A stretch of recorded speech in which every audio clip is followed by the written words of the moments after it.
Welcome to the Get Real Movies podcast. My name is Daniel Chadwick Schubert. I'm your host, and today is episode 19, where we will be talking about the new release, Last Breath. Once again, I'm joined by my wonderful co-host, Mason. Mason, it's been a while. Welcome back. Always good to be back. I'm always surprised every time I get here on the show, but I'm pleasantly surprised. I know you keep bringing that up, but I don't know how many times I have to reassure you, you're set for life. As long as you keep coming back, you're set for life on this podcast. I will never fire you. What's he say from Pirates? Is like, always wants more, Miss Swan. As always. Always remind me once more, Daniel. Oh, well, yes, I'll take that. Any Pirates quote is smiled upon by me. So, Mason, before we get into the movie, and I was quite looking forward to talking to you about this film. It's getting released this coming Friday by Elevation Pictures here in Canada and by Focus Features, I believe, in the US. So I'm quite excited for people to see this because I think it would be really great in theaters. You and I both saw it on a screener. I might go see it in theaters if I get a chance and get some family to go with me. But before we get into that, what have you been watching since I last saw you? Because it has been a while. So I'd love to see if there's any recommendations you want to bring to the people. So, movies-wise, I have been relatively low-key, but I've been trying to catch up on Oscar season since the Oscars are right around the corner. So, I caught up on The Brutalist, which is a brutal watch because it's like 4 hours long. But I will admit it is excellent. I watched Nosferatu, got caught up on my Robert Eggers dose, if that's how you say his last name. Both films excellent, just in very, very, very different ways. But I gotta be honest, you know how the early 2000s were called the age of golden television. We are now in the age of like a glut of television. So I'm trying to catch up on all the different series that you have to. Like I'm watching Severance, I'm watching White Lotus, I'm watching Yellow Jackets. It's just one show after another. But I'm catching up. What about you? What are you catching up on? Yeah, there are way too many TV shows out there. I'm trying to get more into the classics, but I've already started rewatching Curb Your Enthusiasm again. Oh yeah. So I just yeah. Well, for me, it's just so watchable. It's so easy to put on in the background, and then I won't even watch it in the background. I'll just have my full attention on it. But in terms of film, I also have been catching up on a few of the Oscar films, but I've been going through a Mission Impossible binge as well. So I've watched pretty much all the Mission Impossibles now. I just have to watch The Dead Reckoning, which I'll watch before the final Reckoning comes out in May. I'm very much looking forward to that, but that was a blast. And then I finally caught Babylon, the 2022 film from Damien Chazelle. And I really don't understand why this film was critically panned. I loved it. I had such a good time with it. Oh, interesting. For me, it was nonstop. It was a long film. I think it was 3 hours and some change there. But for me, a film, if it's long, it doesn't matter as long as it's made well. And it just made me want to watch a bunch of silent films and old school films and wonderful performances. And I think if people look back on that film in 10 years, it'll age much more gracefully. And I think maybe will become one of those cult classics. Right. Yeah, I think it'll definitely be a cult classic in the future. I really loved it. And I thought Brad Pitt was great. It was the funniest I'd found him since Inglourious Basterds. So I had a good time with it. That's so crazy you bring that up because, I mean, I agree that a film being long doesn't make it bad. Like, I just brought up The Brutalist. And yeah, the Babylon is huge. But I saw that in theater just maybe overly hyped because of his last 3 movies, each of which was a complete spot-on banger. And then I saw this and I was like, what even the hell was this? I didn't get it. I still haven't gotten it, but I've only watched it twice. I saw, like, moments of greatness, like when they're doing all the silent films, like shooting it at once, and there's, like, that uninterrupted take, which is really, really cool. But it didn't quite stick with me. So maybe with this recommendation, I'll give it a shot again and see if I, now older and wiser Mason, can comprehend it better.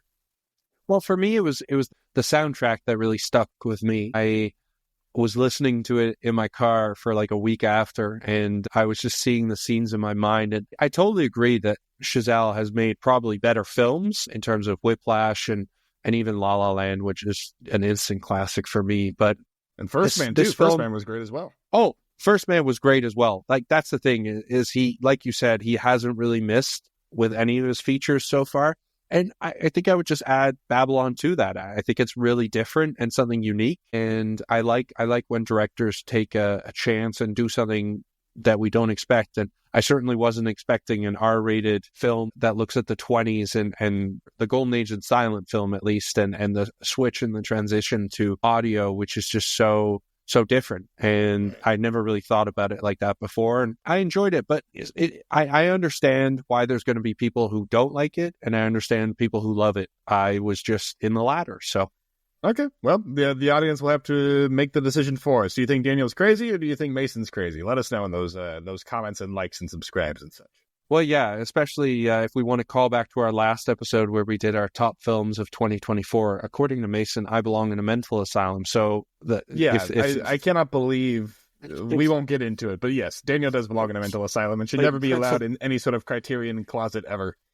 Well, anyway, thank you, sir. Why are we here again? What are we talking about? So, yeah, we're talking about Last Breath, which is the feature film remake of the documentary from 2019 of the same name, Last Breath. Both were directed by the same director, Alex Parkinson. And as we'll talk about a little later in the episode, you can definitely see some of the parallels between that. I know Mason hasn't seen the documentary, but I saw it a couple of years back when it came out. And this film was definitely unique, really short runtime, which also isn't a bad thing when you do it right and when you get everything into the film that you need to. They really stick to the actual story rather than giving us a life story or focusing on one character. This film is really an ensemble piece, even though it's mainly about Chris Lemons and his remarkable survival story. And I have good things to say about it, but before I do, I'm going to let Mason take it away with some of his takes on the film. This movie feels like somebody dove into my brain and said, what's Mason's top anxiety/fear? And let's just make it into a whole feature-length film. I am terrified of the aspect of drowning, especially in water where I can't see 2 feet in front of me and every bubble of air is like force-fed into me via gas line. That is not the way I would live my life. This movie is all about the most dangerous job in the world, or one of the most dangerous jobs in the world, of diving like between 300 and 1,000 feet beneath the ocean surface, trying to fix these pipelines for a bunch of things from gas to internet to a bunch of other utilities. And it is just the existence of the job itself. Like, if this was a complete documentary of what the job was, that would be scary enough for me. But no, of course, we have to add in the extra twist of this is the scariest job in the world, or one of the scariest jobs in the world, that goes awry. So I think that there's a huge credit to this film and how it doesn't feel like there's any sort of dramatization to it. It feels like this is just, here's what happened. There's no like made up conflicts. Like there's no, the head of the divers isn't arguing with the captain, like, we have to go save my guys. And the captain's like, we have to get the profit. There's nothing like that. Everybody's just like, yeah, we need to do everything we can to save this guy without damaging the ship or endangering the crew. Makes perfect sense to me. And so everybody seems professional, on point, and just dedicated to the actual goal here of saving this man who is unfortunately caught in a terrible diving accident. And I think that is a boon for the film, but also from the way movies work, it does take me out of it a little bit. I feel like I'm basically watching a documentary just with Woody Harrelson and Simu Liu in it, which both great actors, great material. But where is the build up, the climax? Like I need like a kind of a hero's journey classic up and down here to really get engaged with it. So all this to say, I did enjoy the film, but I did feel a little bit like I was watching. I might as well have just watched the documentary. But that's just my quick first take. Yeah, I think that's definitely a valid take, and I think that when you have the same director as the documentary, from what I understand, he is more of a documentary filmmaker. You're probably going to have some of that, and staying as true as you can to the source material, which, you know, at this podcast we do love. Yeah, right. But it's also playing with that line of Hollywoodizing it and creating that sort of sense of dread in people, but also realizing that, you know, before you go into this movie, if you do even an ounce of research, that you know how things have ended, or you know how things have happened, and you sort of have to build that dread, and you have to build it with people mostly knowing what's happened. So I think they did it really well. I definitely felt the emotions. I think one of the moments that really stood out to me was when you see Woody Harrelson crying, and when that man cries, it gets me deep in the soul. So it's like seeing your dad do think cry, that, yeah, it is. It really is. And I think that the cast is really cast well. At the start, you're like, Simu Liu's a bit of a dick, but then you realize he's just no nonsense, and that's exactly the type of guy you want in this sort of dangerous job. And when I saw this job and how it is one of the most dangerous jobs, I remember seeing a video a few years back from a guy who had to, I think it's like 3 or 2 times a year, he goes up this crazy high tower to change one light bulb, and he gets paid $20,000 to do it or something like that. And that's his job for the whole year. That's the only job he does. And just watching it filled me with dread, because even though I'm a tall man, I am not a fan of heights. And I feel similar with this, diving in the ocean, not being able to see ahead of you if there's a great big fish wanting to kill you or something like that, and being at the mercy of Mother Nature. It definitely isn't something that I would love to do, but I think it's such an asset in this film. And I see the ocean as almost a character in this film, because the whole point of it is it's crazy weather. They're going down anyway. There's some problems with the technology on the ship, as things happen all the time. There's human error, and there's going to be error with technology as well. And I think that the stakes are so high in this film that they don't really have to add anything. So for me, that wasn't really a big issue. I also liked that it was just really straight to the point. They built up this character, and you sort of immediately cared about him, because you see he has a fiance at home. You see he's a young up-and-coming kid who's bright-eyed and just can't wait to do this job, and he loves his job. And so immediately you're sort of taken with him. And Finn Cole is a great actor. I've loved him in Peaky Blinders and some of the other stuff he's done. And you immediately sort of like him. He's very likable. Just they like do humanize Simu him Liu. very quickly. Yeah. And just like Simu Liu, David's character is sort of like, oh, who's this guy? And then you sort of learn to like him. And then Woody Harrelson, he's just likable straight away because he's Woody Harrelson. Yeah. So, but I thought this was really a big sort of ensemble piece where every character really offered quite a bit, and there wasn't really a main character in the movie. I thought Mark Bonner, who was the diving sort of team leader from the ship, was fantastic. I loved him a lot, and he's a great Scottish actor, and I've seen him in plenty of other things too, and he's always a great supporting character. So I thought this was definitely a character piece, and I think there was a great blueprint already in the documentary. So it wasn't hard to do. I did try and get Chris Lemons on this podcast. I was hoping to chat to him, but I know he's probably as busy as could be with this right now. So, but I'm hoping in the future, I'd love to chat with him about this, because just trying to get into his brain and talk to him about like what was going through your head in this moment, because as well a job as Finn Cole does, you're also in a diving suit. So trying to relay these emotions, while he does a great job, it's also you're limited by your costume and what you're in. So right. I think they did a fantastic job, considering a lot of the emotions are sort of hidden from the audience, but you could still sort of tell through the tone of their voice and the people above water what's going on and what's going through their heads. So I was quite impressed by the film, actually. And a big part of that, like the ocean being a character, like the ocean is pitch black down here. You're talking about the actors being limited by their costumes, like their massive gear that they have on their head that's keeping them pressurized, which, yes, absolutely true, but they're also acting in like pitch black, which, just to make a hard job even harder, turning the lights off of your main leads is insane. But they do manage to make it very compelling regardless. I do want to give a shout out to whoever was in charge of running the underwater photography, because that was very well done, I thought. Like the framing of the characters, even in pitch blackness, was not ever boring to me. And you would think that it would be after like an hour or so, but it remains compelling. And that's really something that's absolute kudos, because eventually you've got to either be dedicated to the mission, the people, and what they're doing, or you're just going to kind of find yourself in inky blackness wondering, okay, can we turn the lights back on so I can see the action? So yeah, props to the actors and props to whoever was in charge of the underwater photography for making that continuously compelling. And lighting departments, I feel like, should be getting a lot more props these days, because I think we went through a real bad phase with lighting in film where it just didn't look good.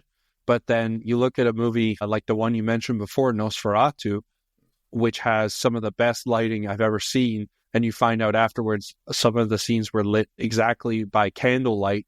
Right. And yeah. It just shows that it's so important, especially in these types of films where the darkness is sort of everything in the film, and it's mainly shot in the dark, in the deep dark of the ocean. So I definitely agree with that, and I think that's also down to the director, Alex Parkinson, and he probably knew what he was doing, considering he had had a lot of practice with the documentary. So I think that I completely agree. You're not taken out of this film for 1 minute. And I also think the short runtime where they're really down to business straight away, that helps a lot, because it just doesn't give you a chance to breathe. And, I guess that's why it's called Last Breath, because I definitely felt like I wasn't breathing for half the film, but it's just so intense. And then you reach the climax, and by the time you reach the climax, the movie is pretty much done. Right. So I'm not against that. And like I said, runtime is not important as long as you do the film well. And I think that they did a really good job with this film in terms of getting everything you needed in the film and really telling the story well, while not adding unnecessary details. I think that there was a lot of effort put into just sticking with the reality of the situation, because the situation itself is already insane. Like, you put these guys into, what does he call them, like decorated tin cans, or like grimy tin cans, to pressurize themselves for like weeks. And then once they do that, then they go directly from that to the pitch inky black darkness of 300-ish feet below the surface of the ocean. And keeping, again, like, these are very limited sets, like very limited cramped containers of the pressurization cabin, very limited lighting and visual appeal of under the water that deep. And it's at night, and it's in the middle of a storm. So I can see where different directors would put, like, oh, like, we got to have some spotlights or something, or we got to have some sort of illustration of seeing how terrible the ocean is. And we do see that from the surface a couple of times. But the most we get here is we get a flare, which was very reminiscent of the latest Batman film, where there was that flare in the dark stadium. And we get this kind of underwater structure that is lit up occasionally, but generally goes back into darkness when the power is cut. So really, yeah, like you said, the lighting department, how I said the underwater photography, the actors themselves doing the most they can with a very, very limited amount of tools given to them, and the director able to kind of pull all of that together, basically like making a shopping mall out of some toothpicks and matches. Like, it's pretty impressive. It's not my favorite movie, but what he was able to do with what they had, or what they gave themselves, I suppose, was worth commending for sure. And I think one of the things that added to the film, and usually I don't know if these sort of title cards or subtitles add to films. I think sometimes they're just put in there, and you don't really need to know, oh, this is this city, or this is this country, or this is this time.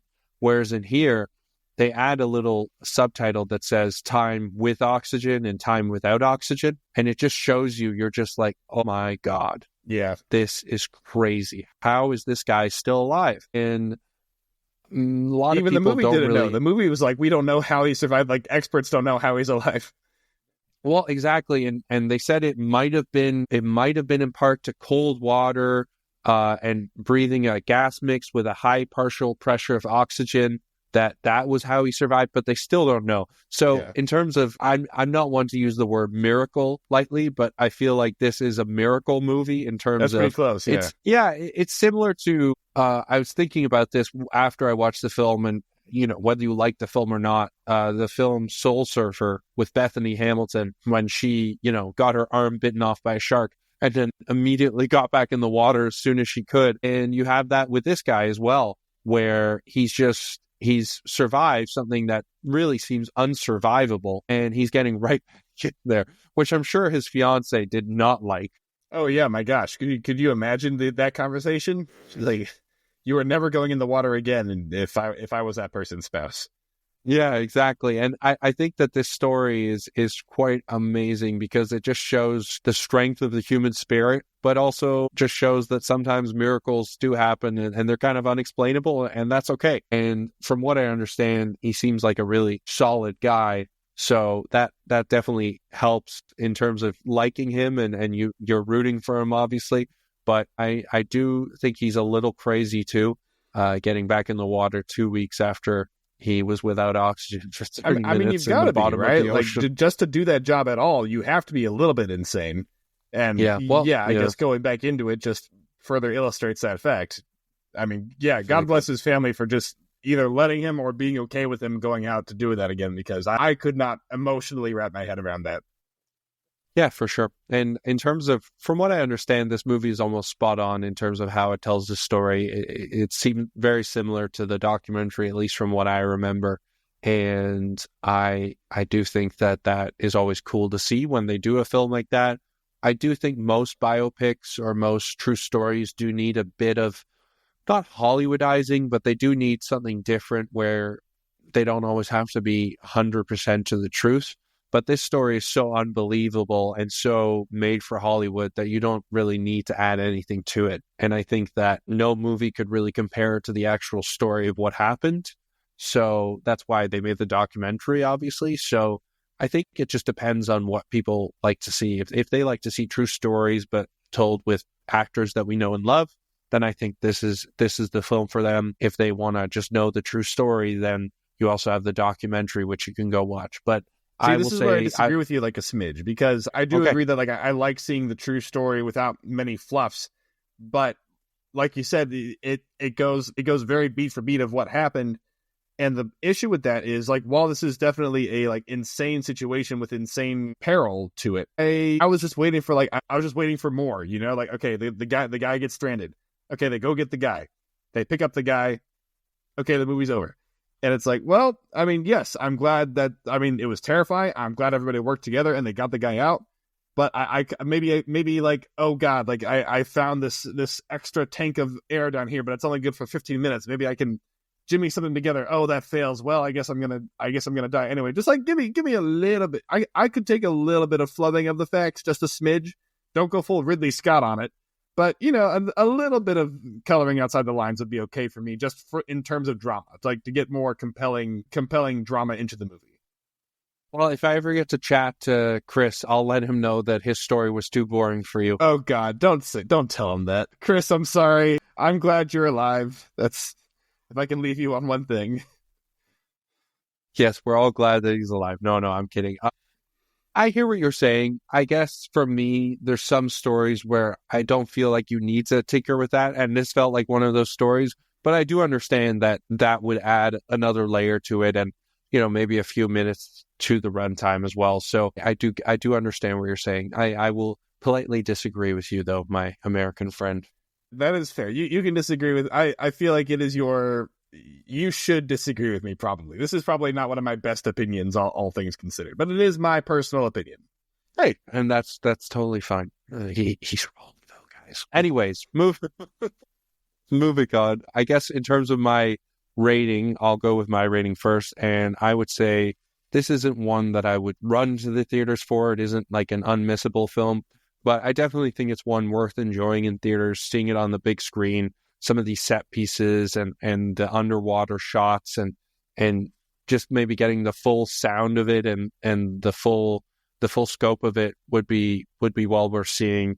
It's one you could take the family to. It's not too scary where you can't take the family to it, and I think it's a real awesome story in terms of one of those survival thrillers that we as humankind love to see. So for me, this would be one you'd catch in theaters, and that'll be my rating. I'll go ahead and be uncharistic and agree with you. I don't think that this movie will blow a lot of minds, but I do think to fully appreciate it for what it is, being in the theater would be better, because you are in pitch black water with no oxygen around you, and I think a theater really illustrates that well, better than your living room or basement TV could. So great performances, great story. I mean, overall, a very, very solid film. Yeah, I wouldn't run to the theater either, but I do still recommend it for the ultimate viewing of this movie. I do think it's worth a watch, and I do think the theater price is worth it in this regard. That's for sure. And it is coming out this Friday. We're recording just a couple days before, so we were very lucky. We got to see it a little bit ahead of time. So I always love special. That. Yes, we are special on the Get Real Movies podcast. But Mason, before we wrap this up, I did want to chat with you about our little special episode coming up. We're going to be reacting to the Oscars and probably all their terrible decisions, or maybe not this year. Maybe there's enough controversy to force them into making good decisions. But what films are you hoping that do well at the Oscars this year? So I'll be kind of stereotypical. Just think that The Brutalist was fantastic. I was a really big fan of it. So I'm personally hoping for, Adrian Brody, Guy Pearce, Felicity Jones, all of them to take it away.